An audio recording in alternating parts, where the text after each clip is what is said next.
கவலை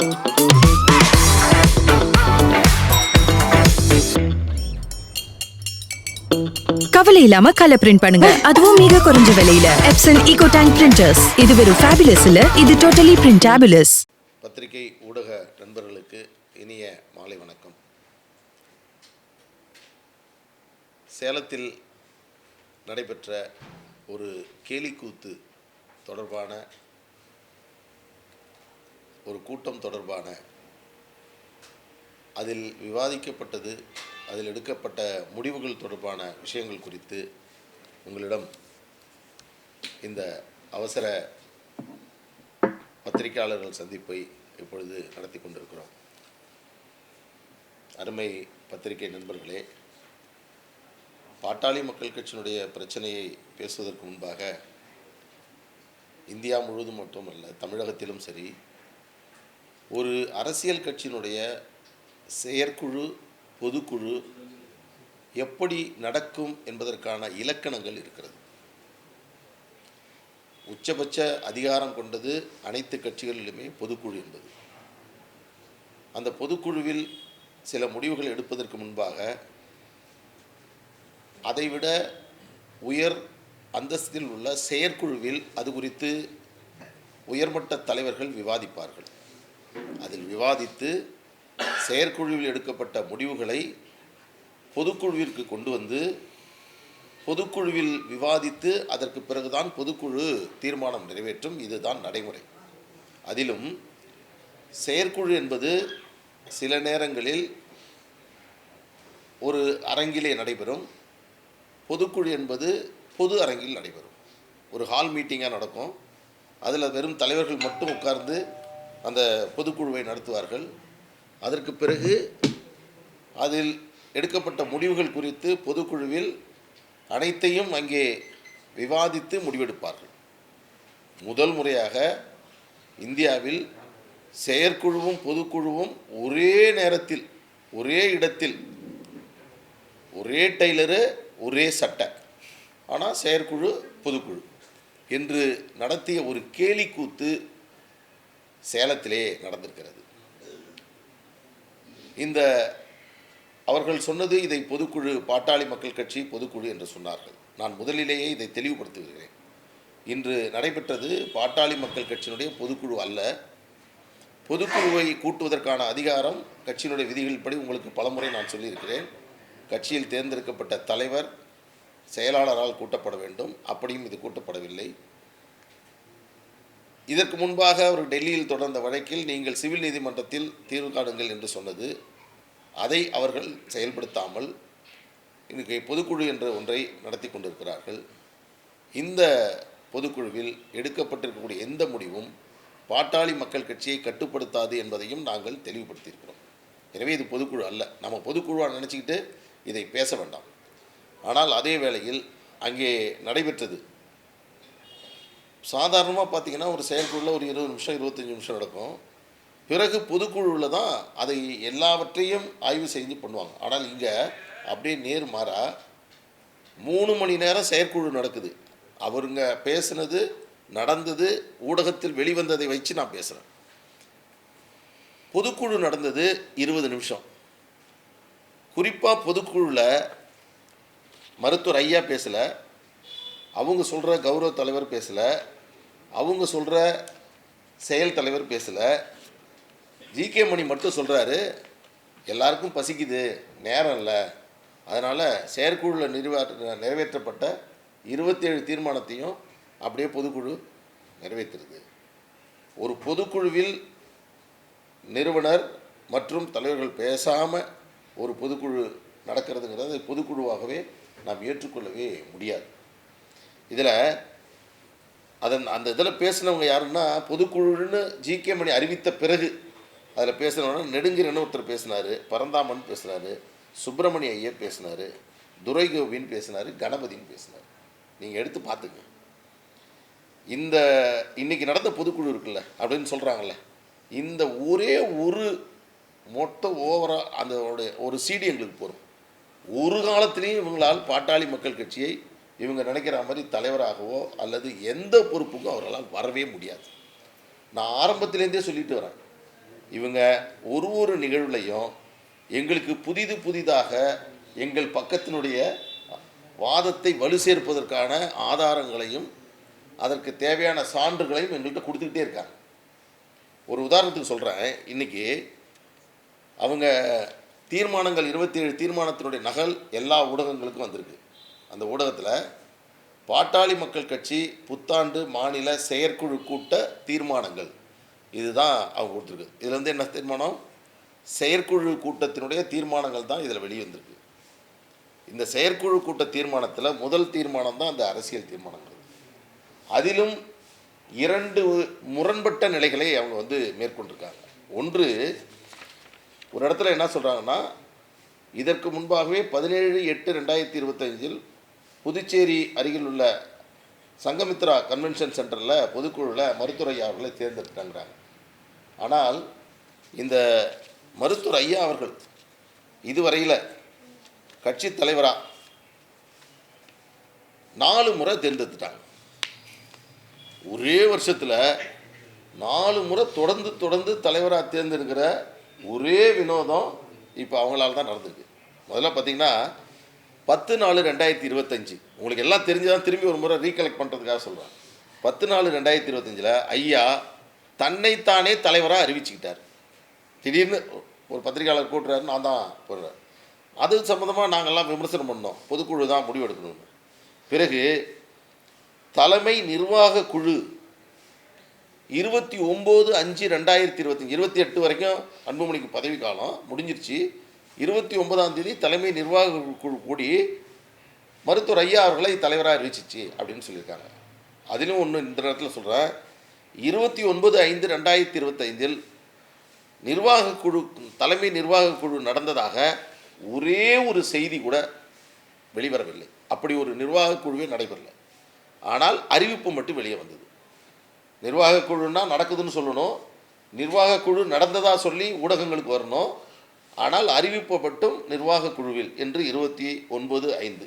அதற்கு பிறகு செயற்குழு கூட்டம் 8/7/2025 நடந்துச்சு அப்படின்றாங்க. அந்த டேட்டை மட்டும் நீங்கள் நினைவு வச்சிங்க. இந்த தீர்மானத்தில் இருக்கக்கூடிய ஒரு செய்தியை உங்களுக்கு சொல்லி அதை புரிய வைக்க போகிறேன். 8/7/2025 செயற்குழுவில் அதில் வந்து தலைவராக மருத்துவர் ஐயா அவர்களை தேர்வு செஞ்சதாக சொல்லியிருக்காங்க. அதற்கு பிறகு தான் சங்கமித்ராவில் வந்து 17/8/2025 ஒரு பொதுக்குழு அவங்க நடத்தினாங்க. அந்த பொதுக்குழு நடத்தி அதனுடைய முடிவுகளை அவங்க வந்து நம்ம டெல்லிக்கு அனுப்பினாங்க. அந்த அனுப்பின பொதுக்குழுவை டெல்லி நிராகரித்தது. ஆனால் 17/8க்கு முன்னாடி 9/8/2025 நம்ம மகாபலிபுரத்தில் நாங்கள் நடத்தின பொதுக்குழுவை ஏற்று அது டெல்லிக்கு சென்று அதற்கு தேர்தல் ஆணையம் ஒப்புதல் வழங்கி மருத்துவர் அன்புமணி ராமதாஸ் அவர்களுடைய பதவிக்காலத்தை அடுத்த ஆண்டு ஆகஸ்ட் மாதம் 1ஆம் தேதி வரை நீட்டித்து ஒரு உத்தரவை கடிதத்தை எங்களுக்கு அனுப்பினார்கள். அதற்கு பிறகு இவர்கள் பல்வேறு படையெடுத்து டெல்லிக்கு சென்று நாங்கள் இத்தனை கடிதங்கள் நிறைய கடிதம் கொடுத்ததா சொல்கிறாங்க. இத்தனை கடிதங்கள் கொடுத்து நாங்கள் கேட்டோம். அந்த கேட்டதுக்கு அவங்க பதில் எனக்கு கொடுத்தாங்க. அந்த பதிலில் நீங்கள் இதற்கு முன்பாகவே மருத்துவர் அன்புமணி ராமதாஸ் அவர்கள் தான் தலைவராக இருப்பதற்கான சான்றுகள் பதிவுகள் எங்களிடம் உள்ளது, வேறு பதிவுகள் எங்களிடம் இல்லை. எனவே இது தொடர்பாக நீங்கள் சிவில் நீதிமன்றத்தை நாடிக்கொள்ளுங்கள். இதுதான் டெல்லி சொல்லுச்சு. என்ன பண்ணாங்க? இங்கே மகாபலிபுரத்தில் நடைபெற 9/8/2007 நடக்கிற அந்த கூட்டத்தை பொதுக்குழு கூட்டக்கூடாதுன்னு தான் சென்னை உயர்நீதிமன்றத்தில் ஒரு ரிட்டு போட்டாங்க. அது வந்து 8/8 வந்துச்சு, முதல் நாள் வந்துச்சு. ஆனந்த பங்கடேஷ் நீதிபதி அவர்கள் தான் தீர்ப்பு வழங்கினாங்க. அந்த பொதுக்குழுக்கு தடை விதிக்க முடியாது அப்படின்னு சொல்லிட்டாங்க. சிவில் நீதிமன்றத்தில் உங்கள் பிரச்சனையை தீர்த்துங்கன்னு இந்த கோர்ட்டு சொல்லிடுச்சு. பிறகு 4/12/2025 அங்கே டெல்லியில் அவங்க போட்ட வழக்கு, இந்த வழக்கு தேர்தல் ஆணையம் கொடுத்த கடிதத்தை ரத்து செய்யணும் அப்படின்னு போட்ட வழக்கு. அந்த வழக்கில் என்ன சொல்கிறாங்கன்னா, சிவில் நீதிமன்றத்தை நாடியுங்கள், 2 நீதிமன்றமும் சிவில் கோர்ட்டுக்கு போங்கன்னு சொல்லிடுறாங்க. தேர்தல் ஆணையம் அடுத்த ஆண்டு வரை அங்கீகாரத்தை கொடுத்துருச்சு. இதுவரையில் இவங்க சொன்னது, இப்போ தான் நான் உங்களுக்கு செய்தி சொல்ல வரேன், இதுவரையில் கட்சியினுடைய நிறுவனராக இருந்த மருத்துவர் ஐயா அவர்கள் தலைவராக 29/8/2025 தொடர்கிறார். ஏன்னா 2022 3 வருஷம் முடிஞ்சோடனே ஆட்டோமேட்டிக்காக வந்துடுவார் அப்படின்னு சொல்லிட்டு வந்தாங்க. ஆனால் இன்றைக்கு தான் முதலாக அவர் தலைவராக தேர்ந்தெடுக்கப்பட்டதாக அறிவிக்கிறார். இதில் ஒரே ஒரு பேராகிராஃப் மட்டும் நான் உங்களுக்கு படித்து காட்டிடுறேன், உங்களுக்கு புரிஞ்சிடும். அபத்தம், கேலி கூத்து, காமெடி எல்லாவற்றுக்கும் இவங்க சிறந்த உதாரணமாக இவங்க இருந்துட்டுருக்காங்க. நான் ஊடக நண்பர்களை பார்த்து நான் எல்லாத்தையும் சொல்கிறேன். நான் தப்பு பண்ணுறேன், நாங்கள் கொடுக்குற ப்ரெஸ் மீட்டில் நாங்கள் இந்த தவறு இருக்குது, இந்த பிழை இருக்குது, நீங்கள் எங்களை கேள்வி கேளுங்க, நாங்கள் பதில் சொல்கிறோம். அவங்க நீங்கள் நடத்திட்டு இதுதான் பொதுக்குழு, இதுதான் செயற்குழு என்று அவர்கள் சொல்கிறது, அது ஊடகங்களில் வர்றது, அதற்கு நாங்கள் திரும்பி அதுக்கு பதில் சொல்கிறது, இது எங்கே போய் முடிய போகுதுன்னு தெரியல. இதில் பார்த்தீங்கன்னா ஒரே ஒரு இடத்துல சொல்கிறேன், அவர்கள் கூற்றுப்படுவே அதைத் தொடர்ந்து, அதாவது டெல்லி உயர்நீதிமன்றத்தின் 4/12/2022 தீர்ப்புக்கு பின்னர் 17/12/2022 தைலாபுரத்தில் பாமக அலுவலகத்தில் நடைபெற்ற மாநில நிர்வாக குழு கூட்டத்தில் மருத்துவர் ஐயா அவர்கள் செயல் தலைவராகவும் முரளி அவர்கள் பொருளாளராகவும் ஒருமனதாக தேர்வு சொன்னார். அதைத் தொடர்ந்து 29/12/2025 சேலம் சோன்சோ என்ற முகவரியில் மாநில பொதுக்குழுவில், அதாவது இந்த ரெசல்யூஷன் செயற்குழு ரெசல்யூஷன், ஆனால் இங்கே கடைசியாக அவங்க சொல்கிறது மாநில பொதுக்குழுவில் இதுக்குள்ளே இருக்குது. அதைத் தொடர்ந்து மாநில நிர்வாகக்குழு தலைவராகவும் அதைத் தொடர்ந்து இன்று அரங்கில் மாநில பொதுக்குழுவில் ஏற்கனவே, இப்போ தான் நீங்கள் நோட் பண்ணணும், ஏற்கனவே நிர்வாக குழு மற்றும் செயற்குழுவில் தேர்ந்தெடுக்கப்பட்ட கட்சியின் நிறுவனர் மருத்துவர் ஐயா அவர்கள், அப்புறம் இவங்கள சொல்கிறாங்க, அவங்க ஜி.கே. மணியும் திருமதி இவங்க காந்தியும் சொல்கிறாங்க, மன்சூர் உள்பட ஒருமனதாக தேர்வு செய்யப்படுகிறார்கள்.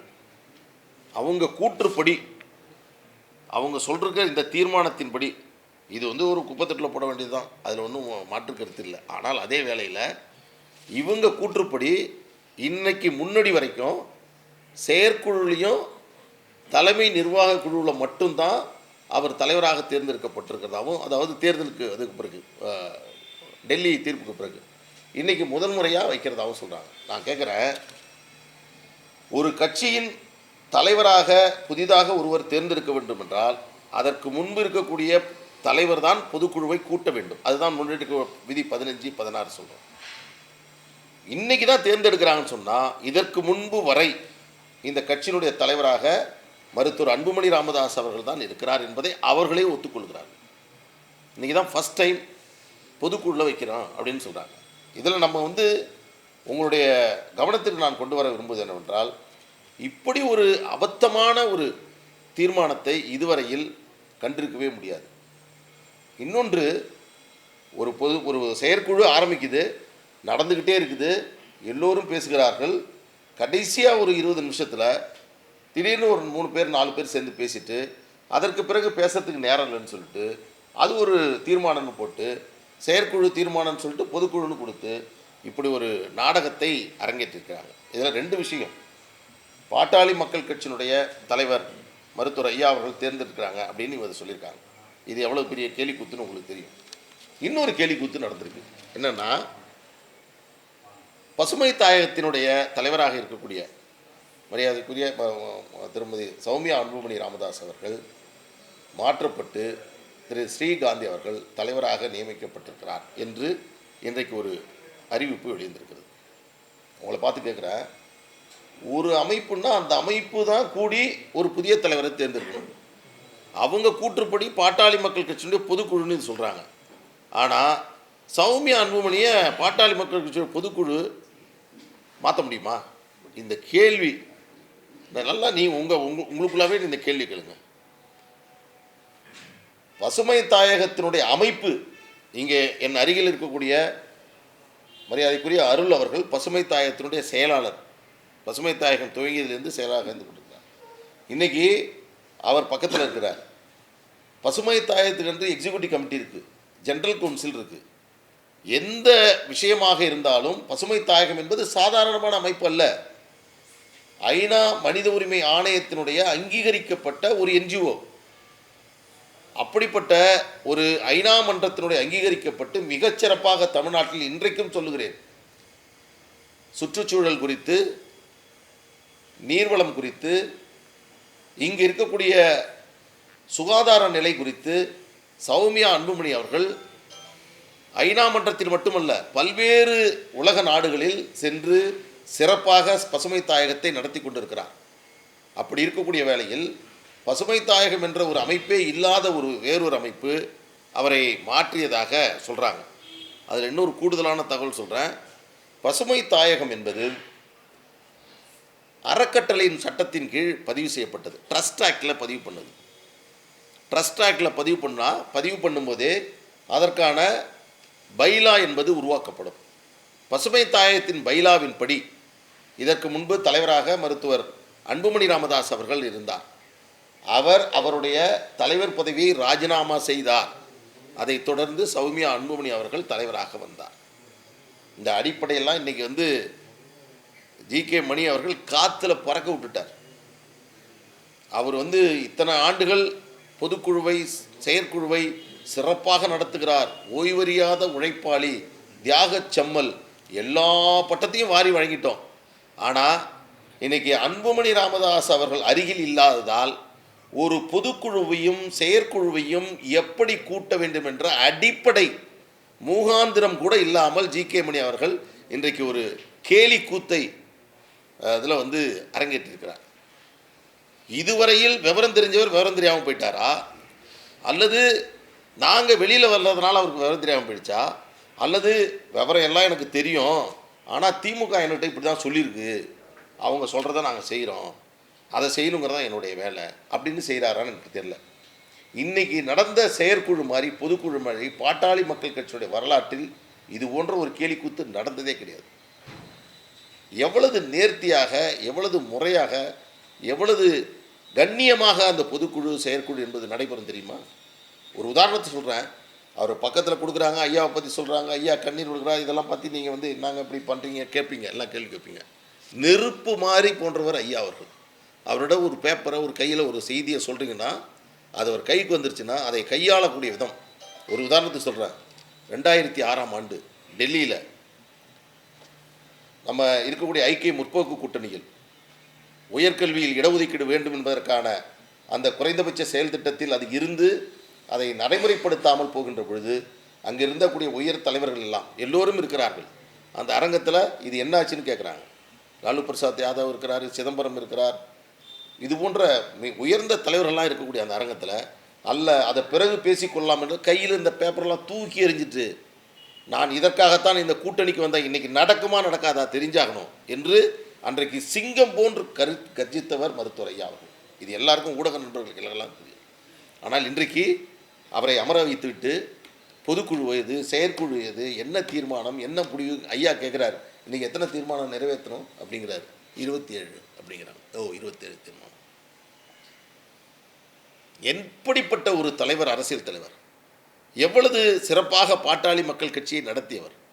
2026இல் அவ்வளவு சிங்கம் போன்று கருத்தித்த எங்கள் மருத்துவரையா இன்றைக்கு யாரோ கொடுக்கக்கூடிய பேப்பரில் கொடுக்கக்கூடியதை எழுதி அவர் சொல்லக்கூடியதை படித்து இன்றைக்கி அதை சொல்லக்கூடிய இடத்தில் அவரை கொண்டு போய் ஒரு பொம்மையை போன்று எங்கள் மருத்துவரையா அவர்களை மாற்றியிருக்கிறார்கள் என்பதை நாங்கள்லாம் பாட்டாளி மக்கள் கட்சியுடைய ஒவ்வொரு தொண்டரும் இன்றைக்கு நாங்கள் கண்ணீர் வடிக்கிறோம். அவரை அழைத்து மேடையில் உட்கார வைத்து அவர் ஏதோ ஒரு கனவு கண்டதை போன்றும் அவர் ஏதோ ஒன்று சொல்லி அதற்கு பிறகு 2 பேரும் அவர்களை துடைத்து விட்டு பேசுகிறார்கள். பல செய்திகளை என்னால் இங்கே சொல்ல முடியும். அதில் ஒரு செய்தி ரொம்ப அதிகமாக அவங்க ஸ்ரீகாந்தி அவர்கள் பேசியிருக்காங்க. அவங்க எங்கள் ஐயாவுடைய சின்னையாவுடைய சகோதரி, அக்கா. அதனால் அவங்க ஒரு தம்பியை அக்கா அவங்க வீட்டில் குடும்பத்தில் அவங்க எப்படி வேணாலும் ஒரு அன்பாக பேசும்போது வாடா போடான்னு பேசுறதுலாம் ஒன்றும். இன்றைக்கி எங்கள் கட்சியினுடைய தலைவர் பொது அரங்கில் இதுபோன்று பேசுவதை ஸ்ரீகாந்தி அவர்கள் நிறுத்தி கொள்ள வேண்டும். இது பாட்டாளி மக்கள் கட்சி, பல தொண்டர்கள், பல நிர்வாகிகள், பல பொறுப்பாளர்களை கொண்டிருக்கக்கூடிய இயக்கம். ஏதோ உங்கள் வீட்டு குடும்ப பிரச்சனை மாதிரி நினச்சிக்கிட்டு பேசக்கூடாது. அவங்க மேலே உட்காந்துக்கிறது, இன்னொரு மகனை விட்டு பேச வைக்கிறது, இன்னொரு மகனை முன்னாடி உட்கார வச்சுக்கிறது. பாட்டாளி மக்கள் கட்சி என்ன எடுப்பார் கைப்பிள்ளையா அது? நான் கேட்குறேன், நீ எப்போ வந்த, நீ என்னைக்கு தலைவரானன்னு கேட்குறாங்க. நான் கேட்குறேன் ஸ்ரீகாந்தி அவர்களை பார்த்து, நீங்கள் கட்சிக்கு எப்போ வந்தீங்க? உங்களை செயல் தலைவராக அறிவிக்கிறதுக்கு முன்னாடி நீங்கள் எங்கே இருந்தீங்க? மருத்துவர் அன்புமணி ராமதாஸ் அவர்கள் இந்த கட்சியில் அவர் முதல்ல அவர் பதவியேற்றது 1994 அவர் வந்து பசுமை தாயகம் 98 1998 அன்புமணி ராமதாஸ் அவர்கள் பசுமை தாயகத்தினுடைய தலைவராகிறார். அதற்கு பிறகு 2004 இளைஞரணி தலைவராகிறார். ஏறக்குறைய 27 ஆண்டுகள் இந்த கட்சிக்கு உழைத்திருக்கிறார். இன்னும் சொல்லப்போனால் அவர் மருத்துவர் ஐயாவினுடைய மகன். மருத்துவர் ஐயா சில சபதங்களை செய்தார் என்ற அடிப்படைக்காகவே பல்வேறு தருணங்களில் அவருக்கு உரிய பதவிகள் அவருக்கு வழங்கப்படாமல் இருந்திருக்கிறது. இந்த தீர்மானத்தில் பேசுகிறாங்க. ஒரு தகவலுக்கு உங்களுக்கு சொல்கிறேன், மருத்துவர் அன்புமணி ராமதாஸ் அவர்கள் வந்த பிறகு தான் அங்கீகாரத்தையே பாட்டாளி மக்கள் கட்சி இழந்துச்சுங்கிறாங்க. பாட்டாளி மக்கள் கட்சியுடைய அங்கீகாரம் எப்பொழுது இழந்தது? 2009ஆம் ஆண்டு இழந்தது. அப்போ யார் தலைவர்? ஜி.கே. மணி தலைவர். மருத்துவர் அன்புமணி ராமதாஸ் அவர்கள் தலைவரானது 2022. இந்த இடைப்பட்ட காலத்தில் 2011, 2014, 2019, 2021 இந்த தேர்தல்கள் எல்லாம் தலைவராக இருந்தது யார்? ஜி.கே. மணி இருந்தார். இந்த தேர்தல் எல்லாம் கூட்டணியை முடிவு செய்தது யார்? மருத்துவர் ஐயா முடிவு செய்தார். எனவே மருத்துவர் அன்புமணி ராமதாஸ் அவர்கள் வந்தவுடன் உடனே எல்லாம் முடிஞ்சிருச்சு, அங்கீகாரத்தை இழந்து விட்டோம் என்று சொல்லுகிறார்கள். இது உண்மை அல்ல. இன்னொன்று, இந்த பொதுக்குழு கூடுவதற்கு முன்பாகவே அவர்கள் சொன்னது என்னன்னா, இன்றைக்கு பொதுக்குழுவில் யாருடன் கூட்டணி என்பதை அறிவிப்போம், அதற்காகத்தான் இந்த பொதுக்குழுன்னு சொன்னாங்களா இல்லையா? இன்னைக்கு சொன்னாங்களா? அதை இன்னைக்கு என்ன சொல்லியிருக்காங்க?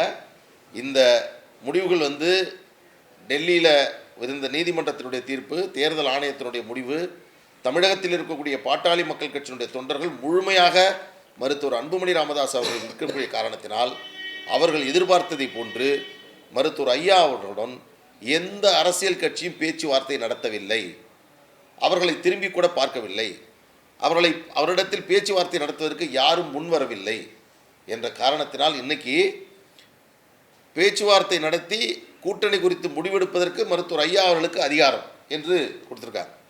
2 நாளைக்கு முன்னாடி இன்னொரு கேலி கூத்து நடந்தது. ஒரு பொது விளம்பரம் வந்தது, அதை பார்த்துருப்பீங்க, நிறைய நண்பர்கள் பார்த்துருப்பீங்க. 2 டைப் ஆஃப் விளம்பரம் சார். ஒரே அமைப்பு, 2 விதமான விளம்பரங்கள். சில பத்திரிகையில் ஒரு விளம்பரம், சில பத்திரிகையில் வேறு ஒரு விளம்பரம். அந்த ஒட்டுமொத்த விளம்பரத்தினுடைய சாரம்சம் என்னென்னா, யாரோடையும் நீங்களாம் பேச்சுவார்த்தை நடத்திடக்கூடாது, நீங்கள் அதுமாரி ஏதாவது பேச்சுவார்த்தை நடத்துனீங்கன்னா உங்கள் மீது வந்து நீதிமன்ற அவமதிப்பு வழக்கு தொடரப்படும். யார் பேச்சுவார்த்தை நடத்தினாலும் பாட்டாளி மக்கள் கட்சி நாங்கள் தான் இருக்கோம், எங்களோட வந்து பேச்சுவார்த்தை நடத்தணும்.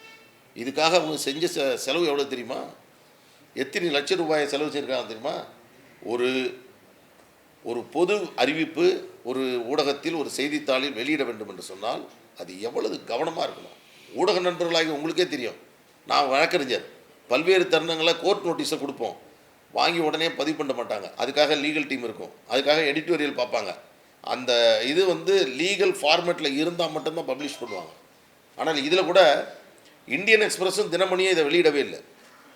நான் விசாரித்ததில் அவங்க வந்து இது வந்து சட்டப்பூர்வமானதாக இல்லை, அதனால் பண்ண மாட்டாங்க. அதில் இன்னும் சில பேர் நிறைய கதைகள்லாம் எழுதினாங்க, இதெல்லாம் ஒத்துக்க முடியாது, நீங்கள் கொஞ்சமாக கொடுங்க அப்படின்னு பிரித்து அதை 2 விதமாக பண்ணியிருக்காங்க. சில பேர் கொடுத்ததை வாங்கி இப்போ நீங்கள் வந்து அட்வர்டைஸ்மெண்ட் ஏஜென்சி இருக்காங்க நம்ம இதில் ஊடகத்தில் வந்து பத்திரிக்கை, அவங்க கொடுக்குற விளம்பர பிரிவு கொடுத்தா போட்டு தான் ஆகணும்னு போட்டுறாங்க. ஆனால் அந்த விளம்பரம் என்பது ஒரு ஒரு ஒரு அது சட்டப்பூர்வமான விளம்பரமா, தலைமை நிலையத்தினுடைய விளம்பரமா, அல்லது அதில் கீழே இருக்கக்கூடிய ஒரு வழக்கறிஞருடைய அறிவிப்பா, என்ன ஃபார்மேட்டில் இருக்குன்னே தெரியல என்று கொடுத்திருக்கிறார்கள். எனவே இன்றைய பொறுத்தவரையில் நடைபெற்ற இந்த கூட்டம் என்பது பொதுக்குழுவே அல்ல, அதில் எடுக்கப்பட்ட முடிவுகள் எதையும் எங்களை கட்டுப்படுத்தாது. அதில் பல்வேறு விஷயங்களை அவர்கள் சொல்லியிருக்கிறார்கள். அத்தனையும் முன்னுக்கு பின் முரணாக அதில் இடம்பெற்றிருக்கிறது. இதுதான் இன்றைக்கு கூட நிலைமை. எனவே இந்த விஷயங்களை ஊடகங்களுக்கு உங்களுக்கு நாங்கள் தெரியப்படுத்த வேண்டும் என்பதற்காக நாங்கள் செய்திருக்கிறோம். ஒரே ஒரு செய்தியை சொல்கிறோம். இன்றைக்கு பொதுக்குழு என்றால் பாட்டாளி மக்கள் கட்சியினுடைய பொதுக்குழு என்றால் ஆளும் கட்சியாக இருந்தாலும் எதிர்க்கட்சியாக இருந்தாலும் ஒட்டுமொத்த தமிழக மக்களும் என்ன பாட்டாளி மக்கள் கட்சி சொல்லப் போகிறது, என்ன அரசியல் செய்தியை சொல்லப் போகிறது என்று பார்ப்பார்கள். ஆனால் இன்றைக்கு நடைபெற்ற பொதுக்குழுவில் வேறு எந்த விவாதமும் கிடையாது. மருத்துவர் அன்புமணி ராமதாஸ் அவர்களையும் பாட்டாளி மக்கள் கட்சியை இன்றைக்கு சிறப்பாக நடத்தி கொண்டிருக்கக்கூடிய எங்களையும் திட்டுவதற்காகவென்றே ஒரு பொதுக்குழு என்ற பெயரில் ஒரு பொதுக்குழு. வேறு ஒன்றுமே இன்றைக்கி விவாதிக்கல. இன்றைக்கி ஏதாவது தமிழக அரசின் செயல்பாடுகள் குறித்து விமர்சனம் வந்திருக்கிறதா? திட்டங்கள் குறித்து ஏதாவது விமர்சனங்கள் வந்திருக்கிறதா? தமிழகத்தினுடைய தேவை குறித்த விமர்சனங்கள் வந்திருக்கிறதா? எதிர்காலத்தில் எந்த அடிப்படையில் எதனால் எதற்காக எந்த யாருடன் கூட்டணி வைக்கப் போகிறோம் என்பதற்கான அறிவிப்புகள் வந்திருக்கிறதா? நான் இப்போ இதெல்லாம் சொல்கிறது இவ்வளவு முக்கியத்துவம் கொடுத்து இன்றைக்கி நடைபெற்ற அந்த கூட்டத்துக்கு சொல்லணும்னு அவசியம் இல்லை. ஆனால் அதே வேளையில் நாங்கள் இதை சொல்லித்தான் ஆக வேண்டிய நிலையில் நாங்கள் இருந்து கொண்டிருக்கிறோம். இந்த நாடகத்தை இன்னும் எவ்வளோ தூரம் ஓட்டலாம் அப்படின்னு நினச்சிட்டு இருக்காங்க. இது போன்ற நாடகத்தை இன்றைக்கி முழுமையாக நடத்துவது, அவரை இயக்குவது ஜி.கே. மணி அவர்கள்தான். அவர்களால் தான் இது போன்ற கேலிக்கூத்தும் இது போன்ற ஒரு அரசியலில் அடிப்படை இல்லாத ஒரு நிகழ்வும் நடந்து கொண்டிருக்கிறது. மிக உயர்ந்த தலைவராக இருக்கக்கூடிய மருத்துவர் ஐயா அவர்களை இதைவிட அவரை அவமதிப்பதற்கு, இதைவிட அவரை ஒரு தவறான இடத்தில் உட்கார வைத்து பொதுமக்கள் மத்தியில் இப்படி ஒரு எல்லோரும் அவரை மருத்துவர் ஐயா அவர்களை பார்ப்பதற்கான சூழ்நிலை உருவாக்கியிருப்பது ஜி.கே. மணி. அவர் முகத்திரையை நாங்கள் இதற்கு முன்பாகவே கிழித்து விட்டோம். அவருடைய சாயம் என்பது வெளுத்து விட்டது. அவர் இனி பாட்டாளி மக்கள் கட்சியில் அவர் போடக்கூடிய இந்த இரட்டை வேடத்தை நம்புவதற்கு பாட்டாளி மக்கள் கட்சி மட்டுமல்ல, தமிழகத்திலே யாரும் இன்றைக்கு தயாராக இல்லை. ஜி.கே. மணி அவர்கள் கட்சியிலிருந்து நீக்கப்பட்டதற்கு தமிழ்நாட்டிலேயே ஒரு கட்சியில் இருந்த ஒருவரை நீக்குவதற்காக பட்டாசு வெடித்து இனிப்பு கொடுத்து தமிழ்நாடு முழுதும் கொண்டாடிய பெருமைக்குரியவர் தான் ஜி.கே. மணி அவர்கள்.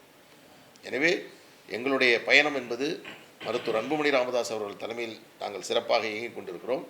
இதுபோன்ற ஒரு அநாகரிகமான, தரக்குறைவான பொது மேடையில் இது போன்று பேசக்கூடிய இந்த பேச்சுகள் எல்லாம் நிறுத்தணும் அப்படின்னு இந்த நேரத்தில் கேட்டுக்கிறேன்.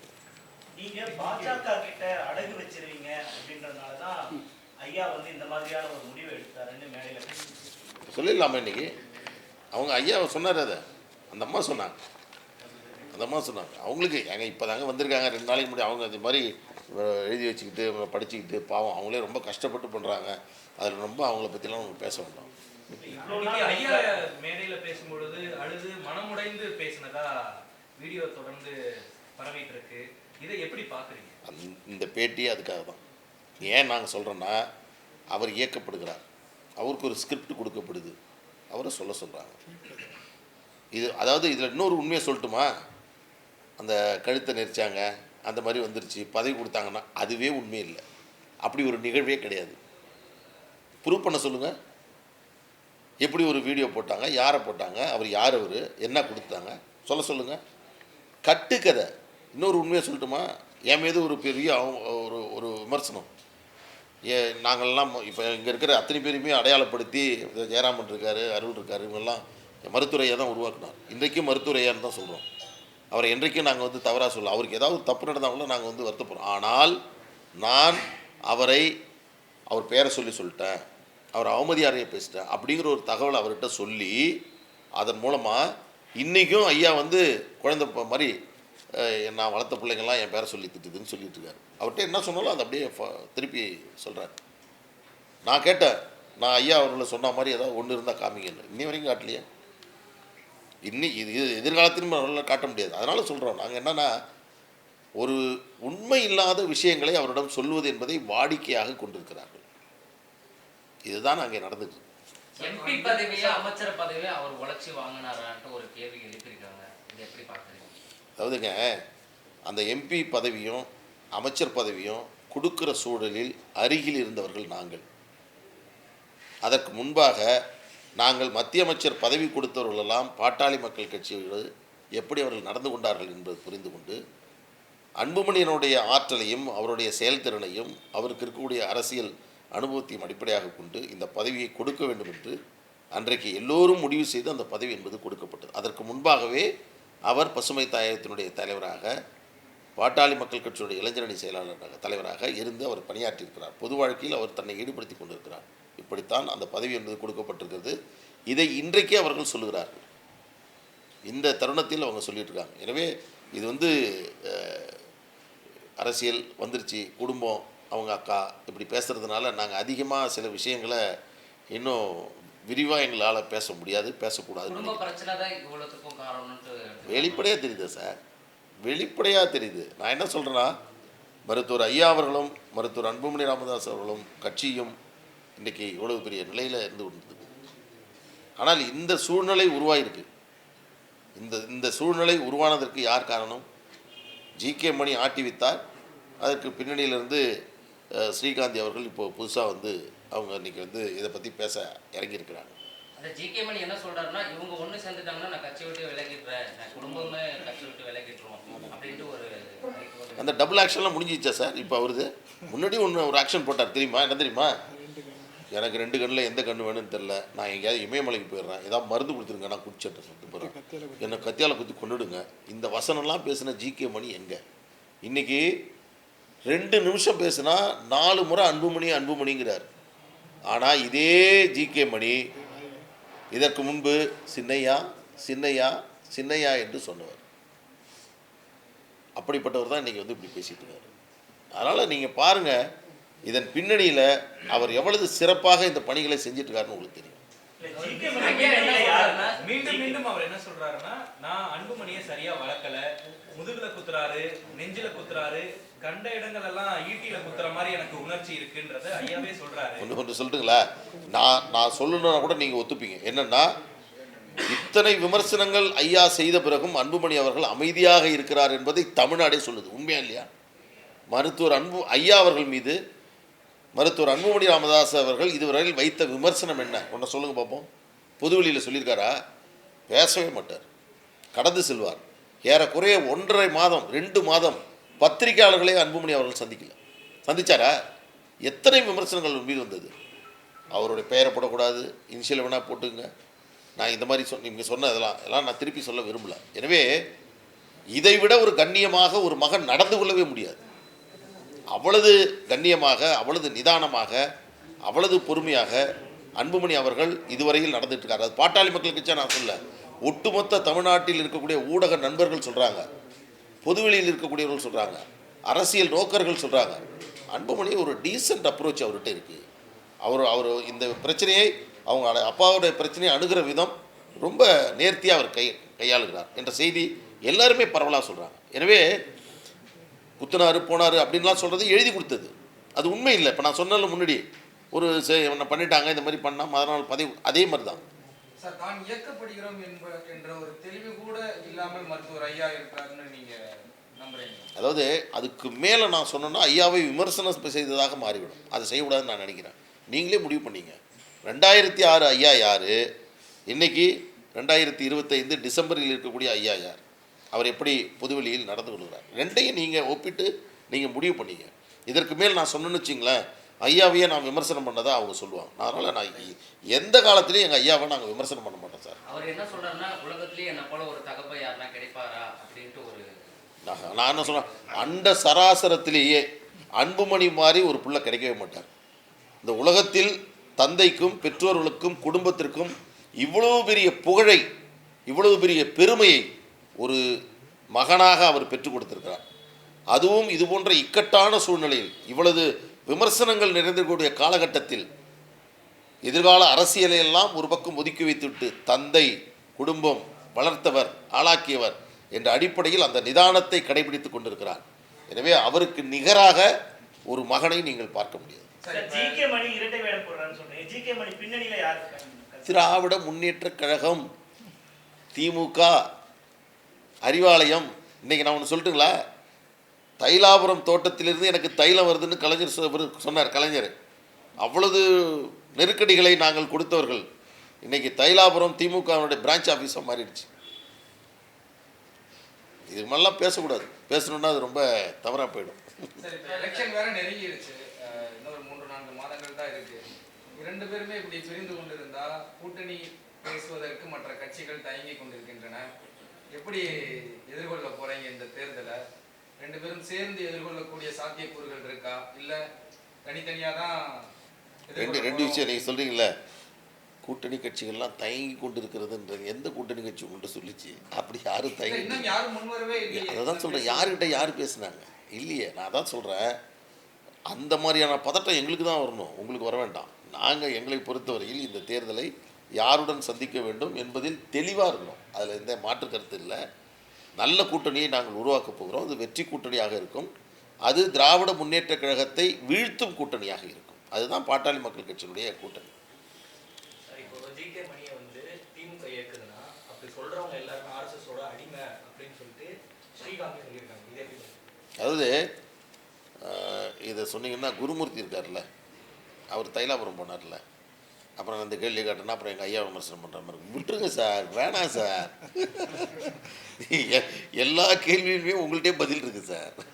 20-30 துண்டுகளா வெட்டி சாக்கு பையில கூட போட்டு அனுப்பிச்சிருக்கோம். ஆனால் ஜிகே மணி அவர்களை பேசுவது எனக்கு வருத்தத்தை அளிக்குது. இந்த மாதிரி அதை நான் ஏற்றுக்கவே மாட்டேன் அப்படின்னு சொல்லி ஐயா பேசியிருக்காரு. அவரை பற்றி பேசினாலே எனக்கு ஏற்றுக்க முடியல, நீங்கள் பேசுறது எல்லாமே பொய் அப்படிங்கிறாரு. ஐயா ஒரு உறக்கத்துக்கு 9 மணிக்கு போயிடுவார். சாதாரணமாக ஐயாவை பற்றி எங்களுக்கு தெரியும். 9 மணிக்கு மேலே எதுவும் நாங்கள் பேச முடியாது. கலைஞர் அவர்கள் இறந்தப்ப அவர் அடக்கம் செய்கிறதுக்கான ஒரு பிரச்சனை வந்துச்சு. அந்த சமயத்தில் அவர் வந்து தூங்குறதுக்கு போயிட்டார். இரவு 10 மணிக்கு மேலே நடக்குது. அந்த சமயத்தில் பாட்டாளி மக்கள் கட்சியின் சார்பில் நான் ஒரு வழக்கு போட்டிருந்தேன். இறந்தவரோட உடல்கள் அங்கே வந்து மெரினா கடற்கரையில் அடக்கம் பண்ண முடியாது. நீங்கள் பத்திரிகையாளர்கள்லாம் நிறைய பேர் வந்திருந்தீங்க. அந்த வாபஸ் வாங்கிறதுக்காக கிரீன்வேஸ் ரோட்டில் எலிபி தர்மாராவ் நீதிபதி முன்பாக அந்த வழக்கு நைட்டு 12 மணிக்கு நடக்குது. அன்றைக்கி கூட மருத்துவர் அன்புமணி ராமதாஸ் அவர்கிட்ட சொன்னோம். அவர் சொன்னார் என்கிட்ட, கலைஞர் நீண்ட காலமாக தமிழ்நாட்டில் அரசியல் செய்தவர். அவருடைய நீண்டகால கனவு என்பது அண்ணாவின் அருகில் தான் வந்து அடக்கம் செய்யணுங்கிறது. அதனால் அதை வந்து நீங்கள் அந்த கேஸை வித்ட்ரா பண்ணிவிடுங்க என்று சொன்னார். அப்பொழுது நான் சொன்னேன், ஐயாவை கேட்காம நான் எதுவுமே பண்ண முடியாது, ஐயா தான் பேசிட்டு தான் செய்யணும், நான் சொல்கிறேன் நீங்கள் செய்யுங்க. அவர்லாம் வந்து பெட்டில் தொங்குறதுக்குன்னு போயிட்டாருன்னா அவரை டிஸ்டர்ப் பண்ணக்கூடாது, அதுமாரி பண்ணாதீங்க என்று சொன்னவர் மருத்துவர் ஐயாவினுடைய மகன் மருத்துவர் அன்புமணி ராமதாஸ் அவர்கள்.